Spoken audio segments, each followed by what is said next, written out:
Smell me like a Hellcat.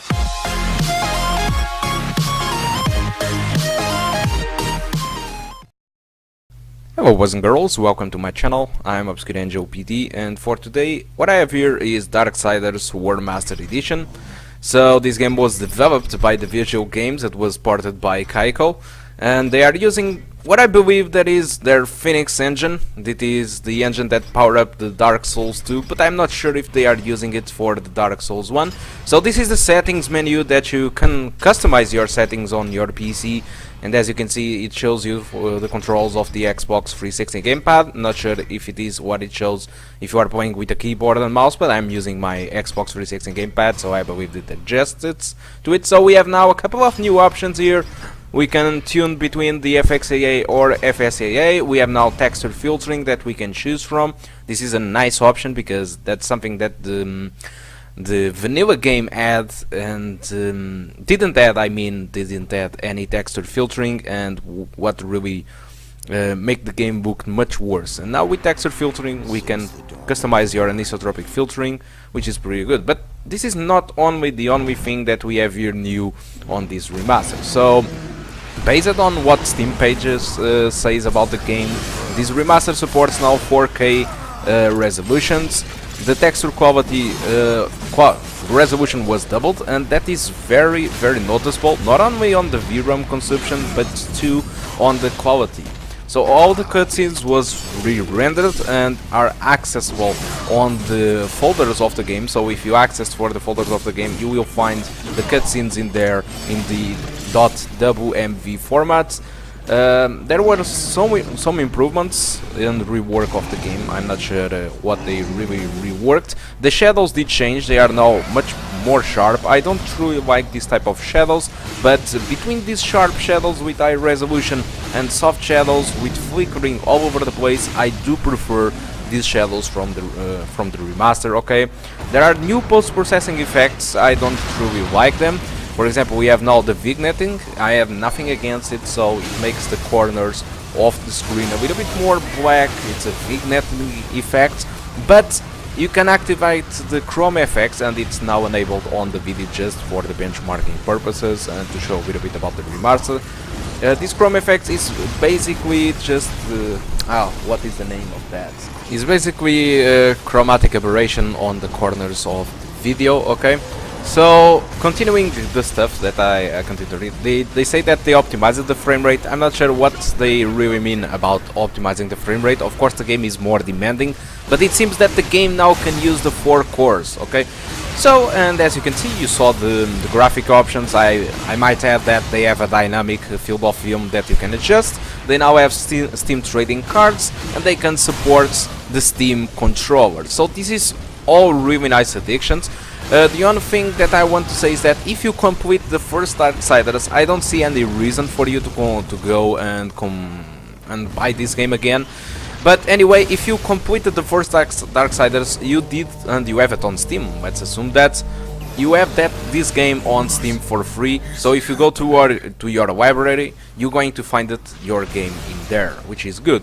So if you for some reason never played the game and you wanted to buy DarkSiders, you can buy this game now as a remaster, since it has much better textures and it's much more prepared and visually better than the ancient one released a couple of times ago.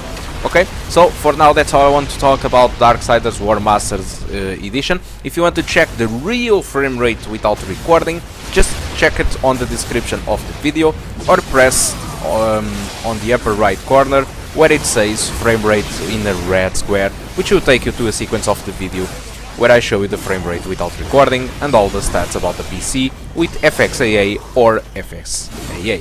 Okay, so hope you enjoy the rest of the video, and I will hope to see you soon. Goodbye.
Hello boys and girls, welcome back to the performance section of the video, and as you can see with FXAA we mostly have the frame rate above the 60 FPS, so if you want to achieve the 60 FPS, FXAA is the settings that you need to go, and for some reason if you want to play at 30 FPS between the 30s and the 50s with very consistency, you can use FSAA. So what's the difference between the FSAA and the FXAA? FXAA is mostly just a post-processing anti-aliasing, and FSAA is mostly a screen space ambient occlusion. Oh, sorry, a super sampling anti-aliasing, that's what I wanted to mean. It's basically a super sampling anti-aliasing which is going to multiply the resolution for a higher value and downsampling to your monitor. So it's basically like playing at 4K. We don't know that if it is 4K or 2.5K, but it's something like playing at 4K and downsample to your 1080p screen, which makes the game much more demanding. So as you can see on the consistency of the video, only 3% of the frames are lower than 60 FPS on FXAA, and well, FSAA is, well, it's going to punish your system much more, just like I told you, and the game will run sometimes with drops from 30 FPS, okay? So let's take a look on the other stuff. The game with FXAA uses 2 GB of VRAM. For the RAM, the game just uses for me 3.2 GB of RAM. I mean the game and the entire system, okay? So pretty much if you have 4 GB of RAM, it's enough to play the game. The CPU usage was very high indeed, so it proves that the game can use all the cores of the CPU. This is good news, in fact. It uses between the 60 and 90%, and unfortunately I started to have bottleneck, but I have very high frame rates with this setting, so I had a little bit of bottleneck. I believe it's the DirectX 11 problem of the overhead and a little bit the fact that the CPU is getting old, but I'm very satisfied with the ports, so this is pretty much good news. So that's how I want to talk about DarkSiders Warmastered Edition. Hope you did enjoy the video and the benchmark. So thank you a lot for watching. I do hope to see you soon. If you want to support this channel, just like it, subscribe it, or share this video. Again, thank you a lot for watching. I hope to see you soon. Goodbye.